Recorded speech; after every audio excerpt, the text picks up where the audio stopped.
以欺君之罪拖下去处以征刑，以儆效尤。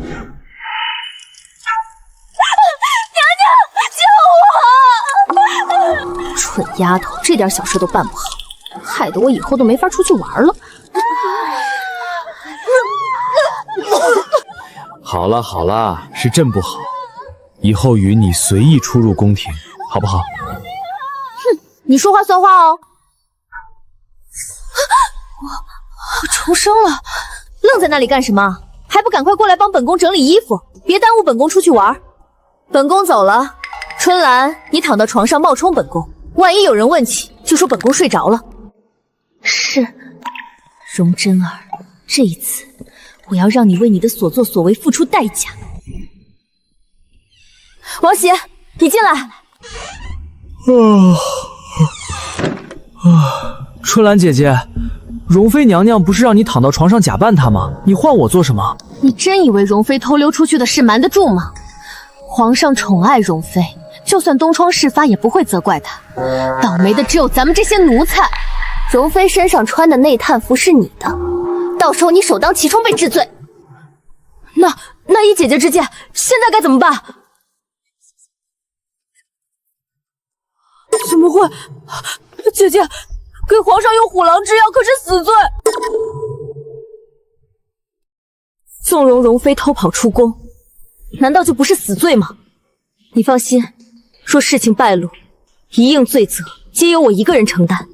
若事情成了，我便许你后半生荣华富贵。好，我听姐姐的，这就去。有钱能使鬼推磨，快去快回，咱们的命就捏在你手里了。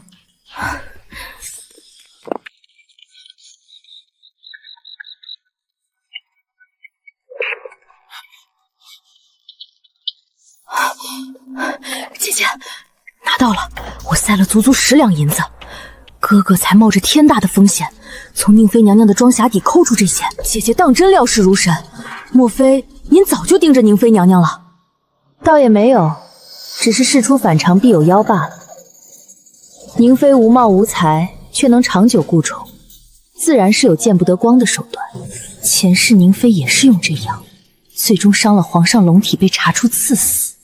这致命的毒药，如今却是我向上爬的最佳踏脚石。说来话长，算着时辰，皇上很快就会过来。你现在立刻去门口守着。皇上若是问起容妃娘娘，我该怎么回话？若是皇上问起，你只说容妃娘娘很想皇上，方才还在寝殿蒙着被子偷偷哭。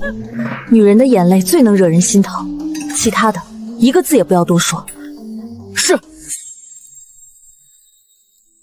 容真儿，你视如草芥的无上荣宠，今夜我便全盘接受。好戏该开场了。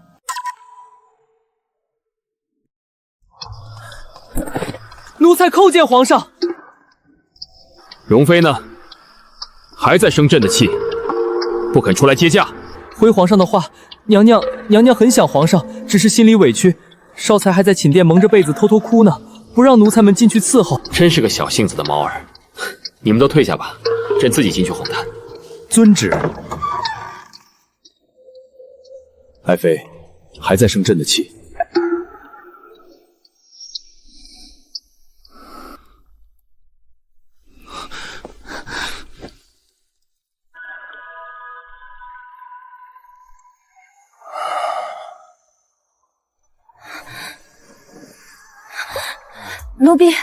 奴婢春兰奉容妃娘娘之命侍奉皇上，如有侍奉不周之处，还请皇上恕罪。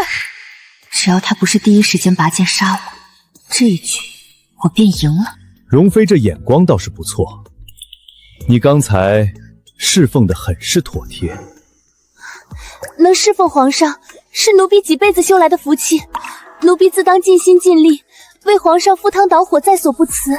得到皇上的夸赞，奴婢的心激动得砰砰直跳呢。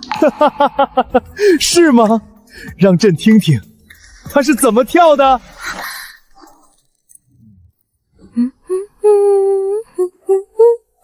娘娘，现在可进不得啊！春兰姐姐正伺候着陛下呢，可不能打扰了陛下的雅兴呀。什么？春兰这个贱婢，都给本宫滚开！我倒要看看春兰那小贱人多大的胆子，竟敢背着本宫勾引皇上！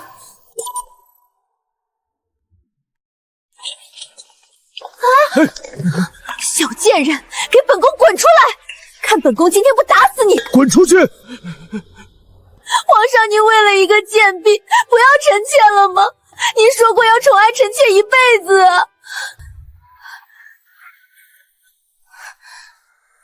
贱人，你这个背主爬床的贱人！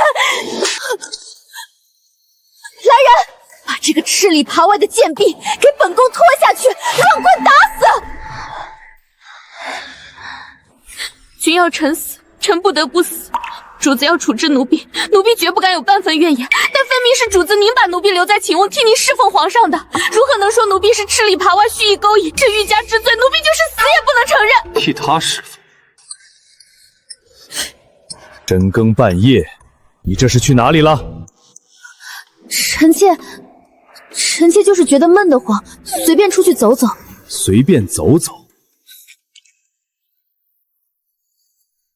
你来说，他到底去哪儿了？皇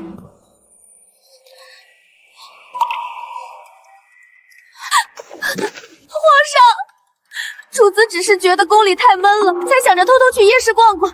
奴婢身为主子的贴身宫女，未尽到贵该万之责，实在罪该万，求皇上降罪。你这个小贱人，少在这里假惺惺！你分明是故意趁本宫不在勾引皇上。皇上乃千古明君，自有分辨是非的能力，如何会让奴婢轻易勾引？奴婢愚笨，实在没有别的办法替主子遮掩，只能说主子身子不舒服，先歇下了。否则，宫里大半夜丢了嫔妃，若是闹僵起来传扬出去，岂不是要影响皇上的圣誉？没有，大半夜出宫逛夜市，鬼才信。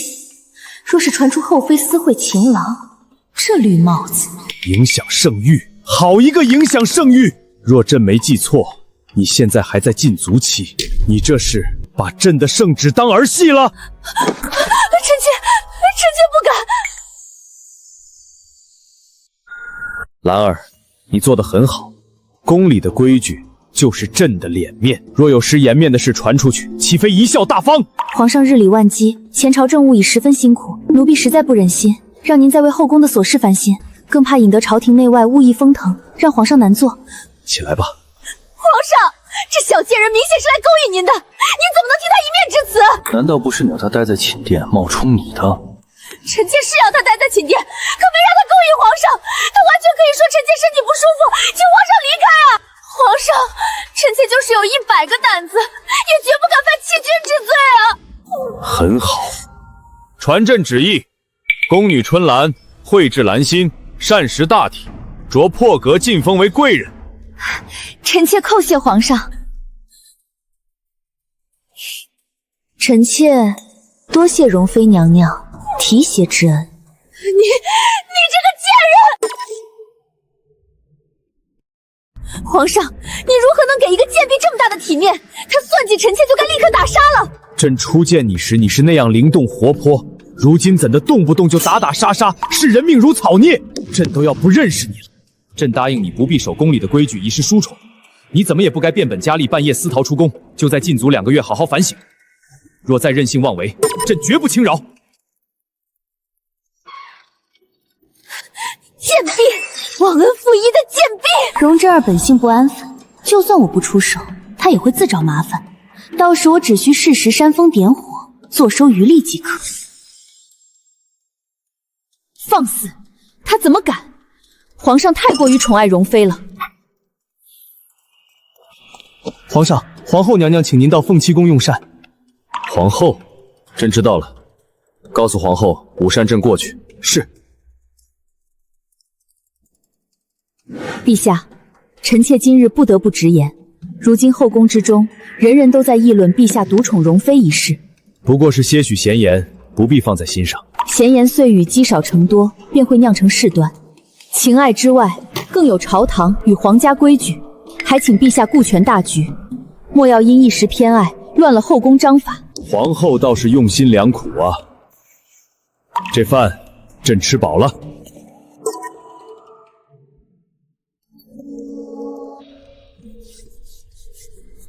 皇上批阅许久，身子要紧，喝口茶歇歇吧。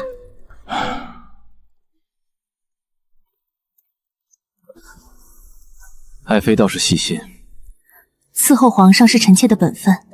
臣妾出身卑薄，不懂什么大道理，只想着皇上日理万机，若连口热粥都喝不上，那就是臣妾的贵错。朕身边若多几个你这样的贴心人，何不至于整日心烦？启禀皇上，皇后娘娘在凤岐宫摔了几套瓷器，还打了身边的贴身宫女。她又要闹什么？皇后娘娘大约是心里不痛快，过几日就好了。皇上别气坏了身子，龙体要紧。朕看她是越发不知分寸了。皇上，今天是15了。15了。传旨，送些赏赐到凤岐宫，朕今日就不去了。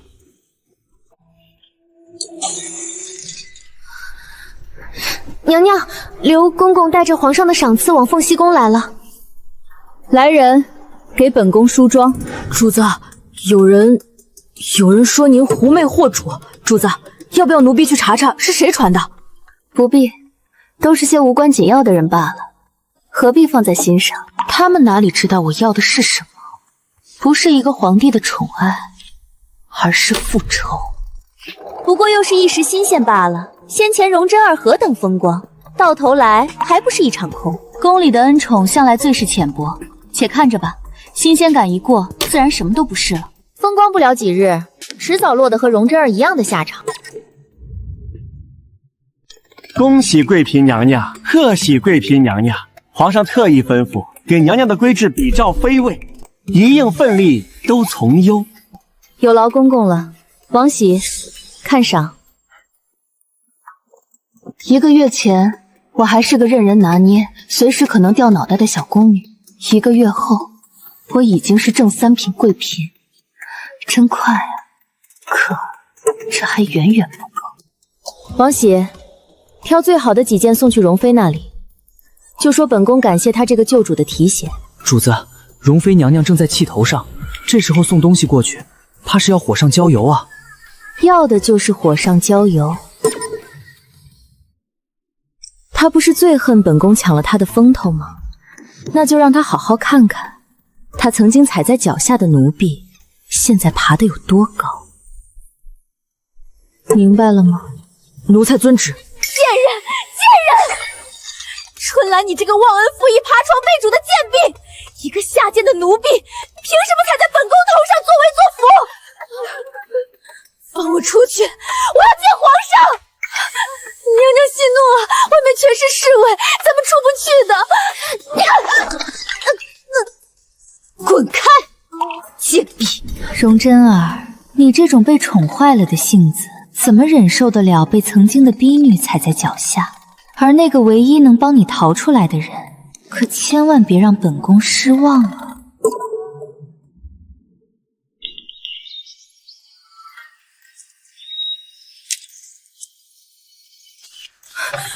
主子，崇华宫来报，容妃娘娘假装腹痛，趁着太医问诊，宫人放松警惕，翻墙跑了出来。翻墙？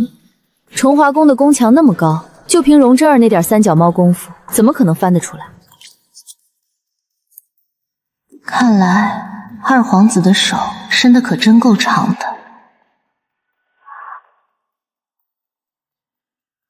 他现在在哪儿？在皇上下朝回宫的必经之路上。主子，咱们要不要去拦？拦什么？被叫，本宫要亲自去看看，他这场好戏是怎么演的。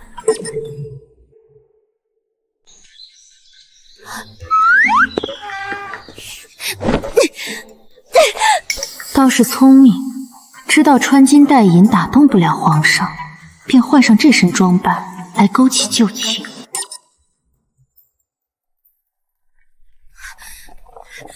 皇上！住手！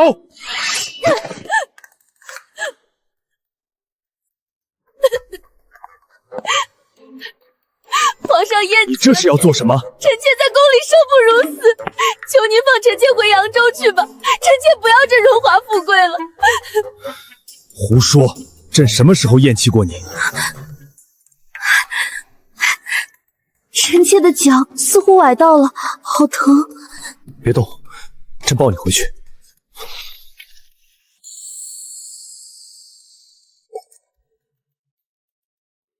主子，容妃此番复仇，只怕第一个要对付的就是您，咱们该如何应对？不着急，且让他先得意几天。站得越高，跌得越重。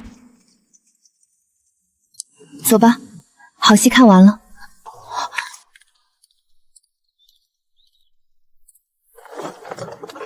回宫。可惜皇帝不知道的是，容珍儿从来就不是什么痴情女子，她只是个被宠坏了的女人。这样的人最容易被利用。复仇嘛，总要在人最得意的时候，把他一脚踹进地狱。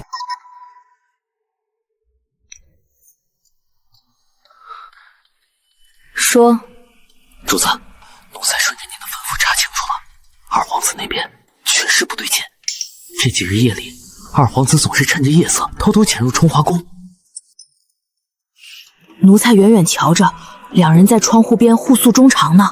果然不出我所料，这宫墙足足10米高，戒备森严。容珍儿一个深宫嫔妃，又不会武功，怎么可能如履平地般偷溜出宫？看来这宫里的老鼠比我想象的要多。主子，二皇子可是皇后所生的嫡子，朝中公认的太子人选。他竟敢对皇上的妃子生出这种心思，这可是诛九族的死罪啊！我们要不要去向皇上告发？不急。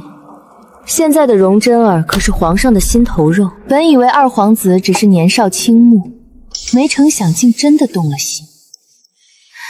倒是我小瞧了他。你去告发，皇上只会觉得是我们居心叵测，搬弄是非。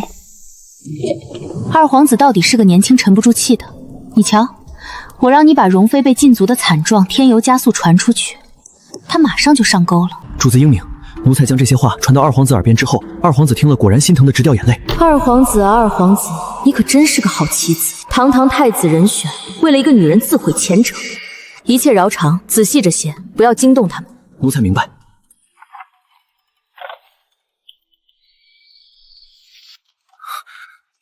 这儿。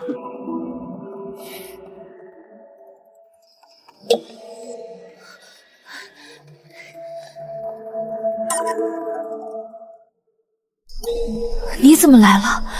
被人看见？我担心你。听说你被禁足，我可以回去禀报了。二皇子进去后，约莫半个时辰才出来，出来时神色……够了，下去领赏。二皇子啊，二皇子，你可真是个好棋子。眼看着心爱之人再次投入父亲怀抱，也不知道二皇子心里是何感想。容珍儿，你仗着恩宠无法无天，以为全世界都要围着你转。如今你拉着大前王朝最尊贵的皇子陪你一起下地狱，真是自作孽不可死。没关系，你们继续，很快我就会让你们体验到真正的万劫不复。哟，这不是贵嫔妹妹吗？怎么见了本宫也不行礼？臣妾给容妃娘娘请安。听说你这些日子很得圣心，连升3级，都快赶上本宫了，真是可喜可贺啊！娘娘谬赞，臣妾不过是运气好罢了。运气好？本宫看你是心机深才对。当初在本宫宫里当奴婢的时候，怎么没看出你这么有本事？这张脸倒是有几分姿色，难怪能把皇上迷住。别以为爬得高就不会摔下来。娘娘说的是，臣妾记住了。本宫听说你没少在皇上面前搬弄是非，既然对本宫不敬，就在这御花园里跪一个时辰，好好反省。娘娘，我家主子身子骨弱，吹不得秋风啊！王喜，退下。好好跪着，什么时候本宫满意了再起来。若是敢偷懒，本宫扒了你的皮。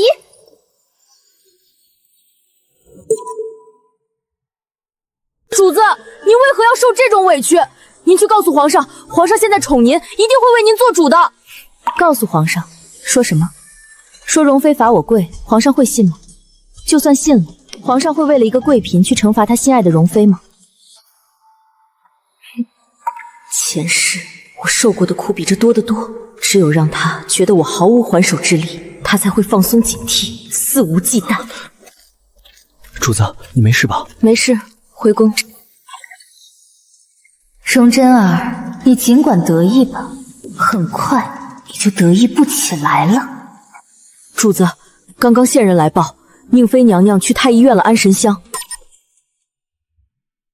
去查查，宁妃取的什么药材，越详细越好。是。前世，宁妃就是在香料里动了手脚，让皇帝的身体每况愈下。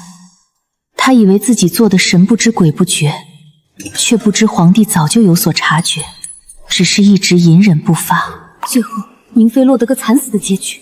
这一世，宁妃果然还是动手了。圣上圣谕，圣上赐娘娘白绫一条。不，本宫是被冤枉的。娘娘即刻了断，勿负圣恩。皇上，臣妾是被冤枉的，臣妾是被冤枉的。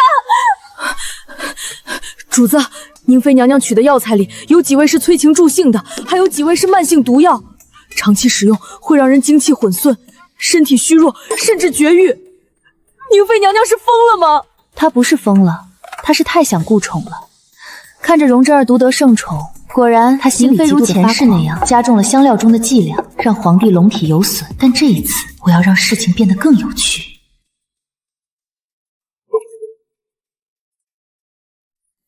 刘太医，宁妃从太医院拿走的那些香料，你都知道吧？微臣知道。我要你想办法在不引起怀疑的情况下，加重宁妃香料的剂量。娘娘，这若是加重剂量，皇上的龙体怕是会严重损伤，甚至子嗣艰难，这可是诛九族的大罪呀！刘太医，你那可怜的妹妹当年是怎么死的？你忘了吗？她不过打碎了皇后一根玉簪，就被活活打死，连个全尸都没剩下。皇上可曾过问半句？臣的妹妹死得冤枉。既然冤枉，那就亲手讨回来。只要你按我说的做，事成之后，我保你全身而退。臣明白了。臣定不负娘娘所托。听说皇上最近狂躁易怒，动辄责罚宫人，你给的药可有查查？回娘娘，微臣把剂量拿捏得极准，只会让皇上脾气暴躁，身体逐渐亏空，绝不至于立刻暴毙。臣不敢拿娘娘腹中的胎儿冒险。很好，继续加，但要注意分寸，千万别让人察觉。我要的是他慢慢痛苦，而不是死得痛快。娘娘，微臣有一事不明，娘娘既然恨极了皇上，为何不直接一了百了？让他痛痛快快的死，太便宜他了。他这种将皇权与尊严置于一切之上的人，最怕的是什么？我要他亲手杀死自己的发妻和嫡子，要他绝嗣断根，众叛亲离。我要他慢慢品尝失去一切的绝望，在无尽的痛苦中活活咽气。微臣明白了，微臣一定竭尽全力，助娘娘得偿所愿。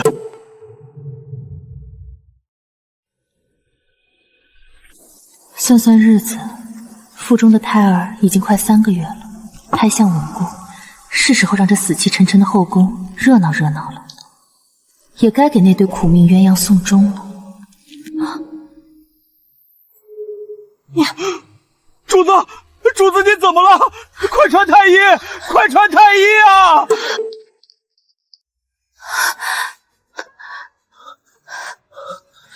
爱妃，太医说你有喜了，已经快3个月了，朕终于又有皇嗣了。臣妾不才，竟不知身怀有孕，方才还摔了一跤，没有吓着皇上吧？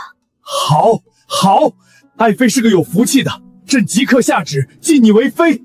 以后想要什么尽管说，朕什么都给你。臣妾谢皇上隆恩，只是臣妾能有今天，全多亏了容妃姐姐当日的提携。姐姐这些日子侍奉皇上消瘦了不少，臣妾想请皇上陪臣妾一起去看看姐姐，希望姐姐也能沾沾喜气，早日怀上子嗣。朕听说她前些日子没少在御花园里刁难你，还让你罚跪，你倒还愿意跟她亲近？那都是些小局语，姐姐性子直爽，是真性情，臣妾绝不怪她。后宫姐妹本就该和睦相处，共同为皇上开枝散叶才是。还是爱妃识大体。你如今有了身孕，以后没人敢再欺负你。朕这就陪你去重惠宫看看她。皇上真好。爱妃，你说容妃会喜欢什么礼物？姐姐喜欢热闹，喜欢新奇的玩意儿。皇上若是得闲，多陪陪姐姐，便是最好的礼物了。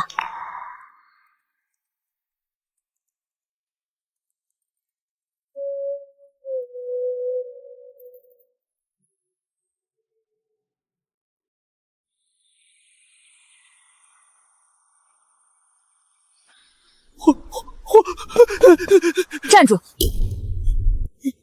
皇上体恤容妃特来探望，你慌慌张张做什么？可是要惊扰了姐姐休息。这大半天连个伺候的人都没有，里面怎么回事？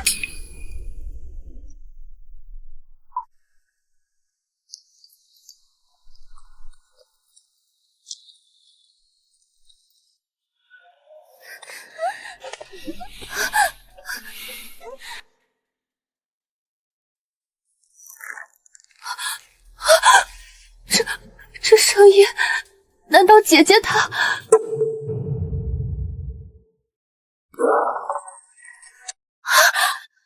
贱人！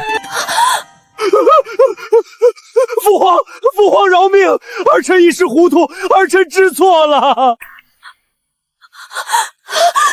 上，臣妾再也不敢了，求皇上饶命！传朕旨意，容妃暴病而亡，立刻处理干净。奴才遵旨。逆子，你做出这等事，简直丢尽了皇家的脸面！朕没有你这个儿子，滚！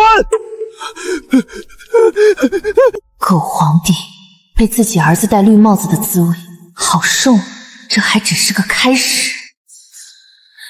哎呦，皇上，臣妾肚子好痛，臣妾动胎气了。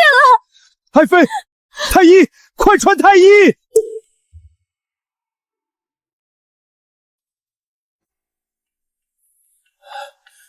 皇上，兰妃娘娘受了巨大惊吓，动了胎气，切记不可再受任何刺激，必须静养，否则有滑胎之险啊！传朕旨意，以后没有朕的旨意，谁也不许打扰兰妃养胎。谁敢让娘娘受一点委屈，朕立刻砍了他的脑袋！皇上息怒，臣妾定会为皇上保住这个孩子。臣妾听说，皇后娘娘为了二皇子的事，亲自拖簪戴罪，跪在勤政殿外求情。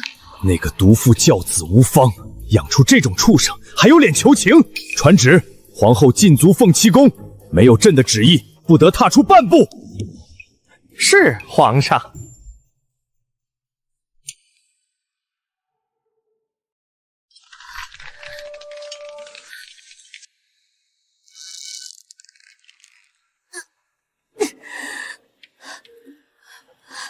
娘娘，用力，再用力！孩子的头已经出来了，挺住啊！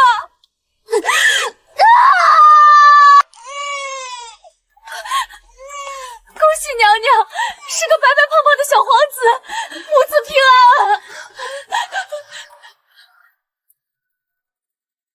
自从三皇子出生，这宫里已经7、8年没听到婴儿哭声了。爱妃立了天大的功劳，朕要赐名她为红，望她如洪水般清澈。朕即刻晋你为贵妃，统领后宫大权。臣妾不要什么赏赐，只要皇上和红儿平安顺遂就好。给贵妃娘娘请安。都起来吧。本宫管理后宫，只要你们安分守己，尽心侍奉皇上，一应起居，绝不可口。但若有谁敢从前人挑起事端，残害皇嗣，本宫绝不姑息。好了，没有事就退下吧。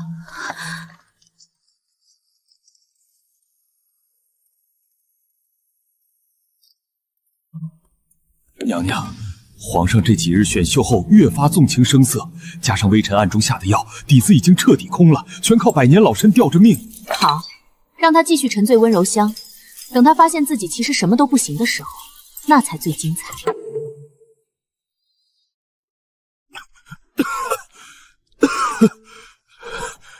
爱妃，这些年多亏了你打理后宫，朕这身子是一天不如一天了。皇上是真龙天子，自然会长命百岁。儿臣给父皇请安。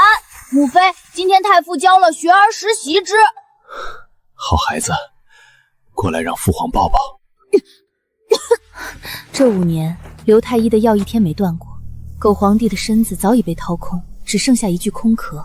而皇后和二皇子被禁足冷落，后宫的大权已经牢牢握在我手里，一切铺垫都已就绪，是时候把那些该清算的旧账彻底结清了。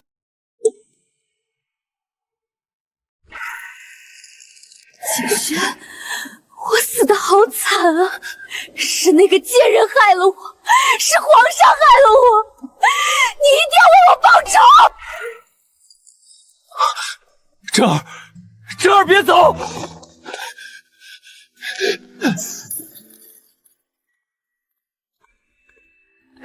殿下，您又被梦魇着了。奴才给您熬了安神汤，您喝口压压惊。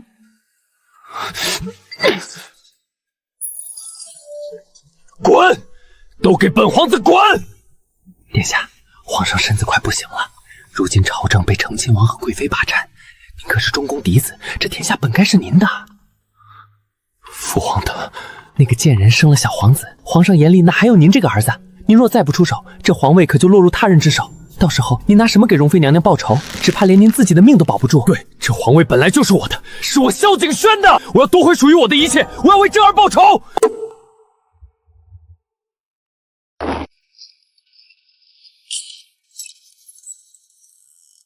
父皇，你要了珍儿又不好好对她，让她在宫里受尽苦楚，儿臣今日就要为珍儿讨个公道。逆子，你是要为容珍儿报仇，还是要满足你自己的野心？不重要了，重要的是你的时代就要结束了，这江山也该换个人做了。来人，把这老东西拿下！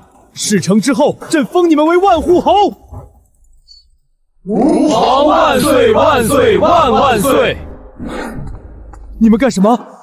怎么会这样？我的人呢？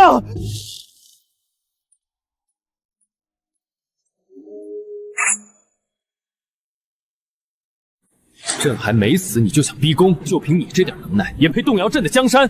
你以为朕老糊涂了吗？皇上，景轩可是您的嫡子啊，看在臣妾母族的份上，饶了他这一次吧。乱伦逼宫的逆子，朕没有这样的儿子。父皇，儿臣错了，儿臣再也不敢了，求父皇饶命。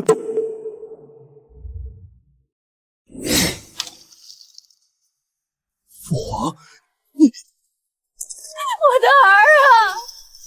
小程氏，你是个疯子！你杀了自己的亲儿子，你不得好死！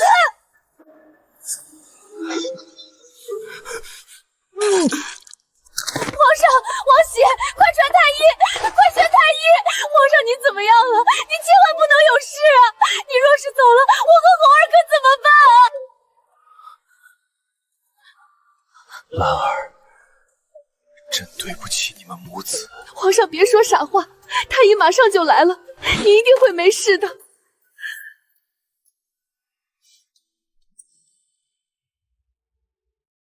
王爷，皇上龙体已是强弩之末，本宫虽有红儿，但这江山还需要王爷这样德高望重的宗室柱石来稳固。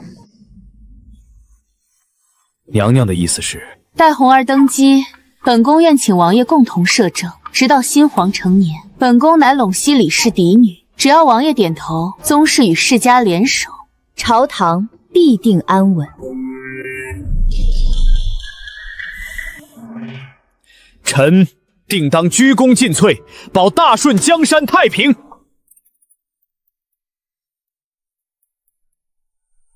万事必备，那个狗皇帝也没有活着的必要。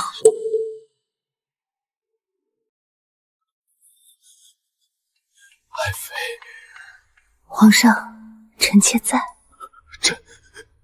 疼。皇上很快就不会疼了。臣妾来是想送您最后一件大礼。您可知，容珍儿私通是臣妾故意引您去抓奸的。宁妃给您下的虎狼之药，也是臣妾让刘太医暗中加重了分量，才彻底毁了您的龙基。还有二皇子是臣妾让人夜夜给他点致幻的熏香，挑拨他逼公公造反。您亲手杀了自己的发妻和嫡子，这滋味好受吗？你毒妇！你皇上，您安心去吧，红儿会是个好皇帝。您欠我的，欠所有被您害死的人的，今日都还清了。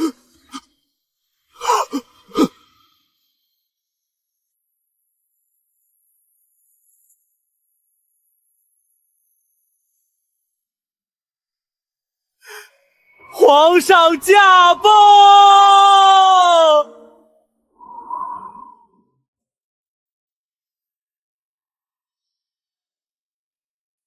吾皇万岁万岁万万岁！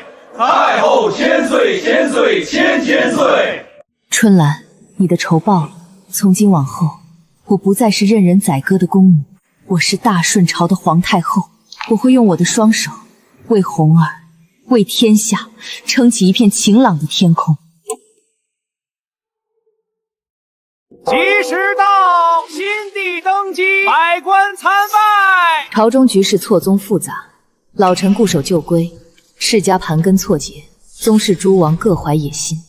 萧衍，先帝嫡弟，手握京畿兵权，是我最好的摄政盟友。新帝年幼，暂不能亲理朝政，今命成亲王萧衍为辅政摄政王，本宫垂帘听政，统理军国大事。拉拢了萧衍，百官各司其职，若有心怀异志、结党营私者，律法绝不姑息。臣遵太后懿旨，定尽心辅佐新帝安邦定国。等等遵旨。母妃，以后我就是皇帝了吗？是，红儿是大晋的皇帝。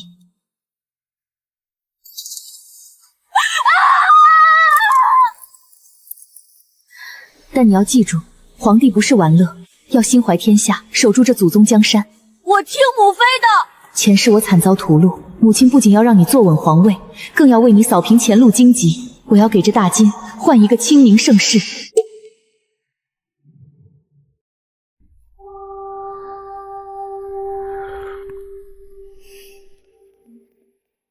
太后，大典刚过，各王府世家皆递了请安帖子，还有不少官员私下送来重礼，想入宫拜见您，以表孝心。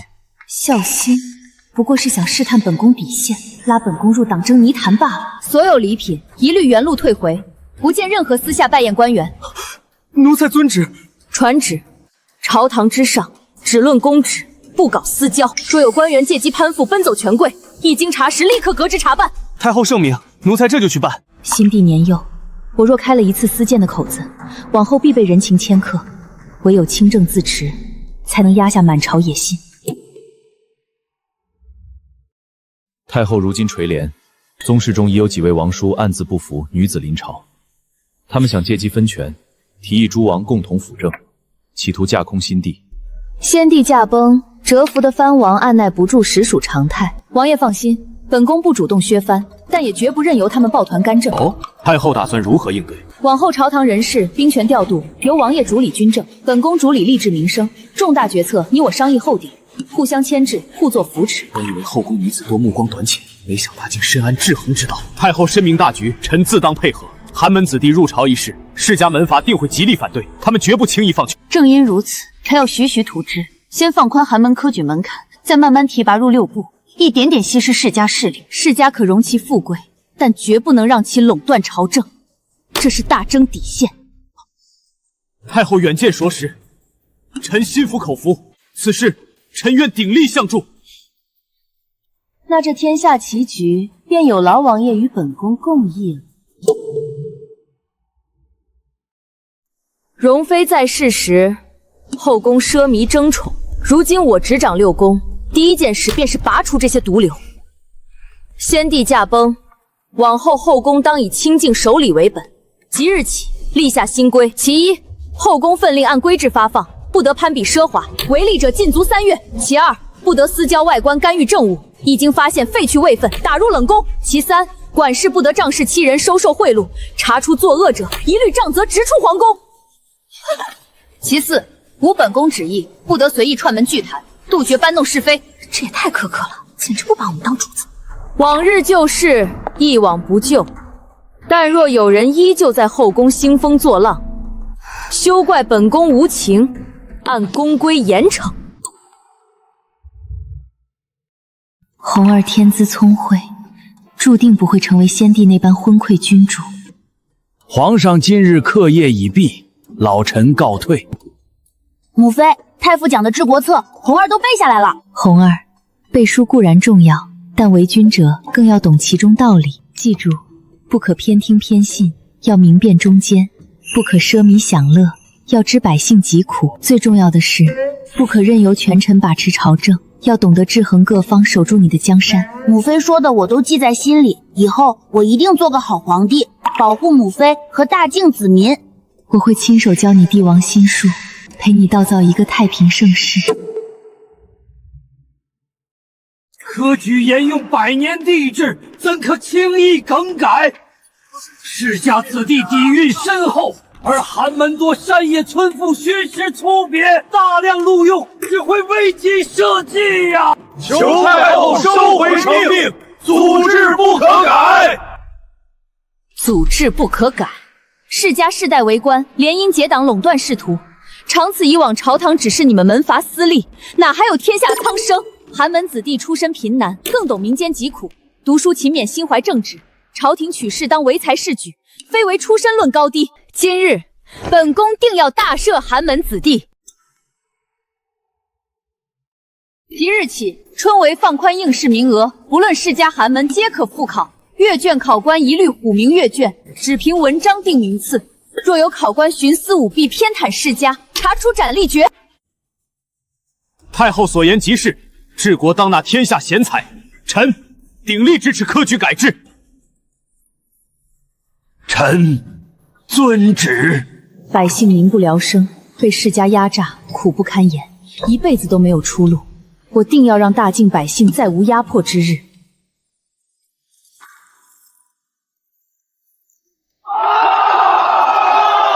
太后英明啊！是啊，太后真是为咱寒门着想啊！我中了！太后圣明，给了寒门活路啊！呼名跃前，我的名字竟然落榜了！有才之士脱颖而出，世家势力终于被狠狠撕开一道口子。将这几位品行正直的寒门进士调入6部要职。奴才遵旨。红儿的太平盛世终于迈出第一步了，大晋的新时代拉开帷幕了。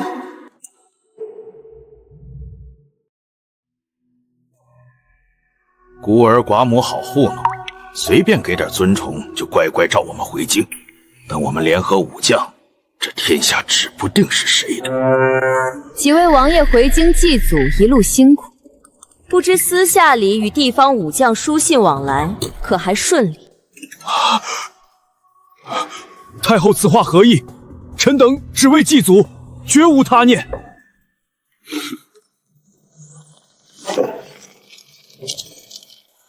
勾结武将，暗揽兵权，企图逼宫，人证物证俱在，还有何话可说？太后饶命！臣是一时糊涂，受人蛊惑。太后，宗室血脉不宜严惩，恐伤皇室颜面。宗宿血脉更当恪守臣节，今日若姑息，他日必成藩镇之乱。传旨，削去这2人部分封地俸禄，终生圈禁京城，其余附和者立刻交出兵权。关门打狗，兵不血刃，宗室最后一点隐患彻底敲除了。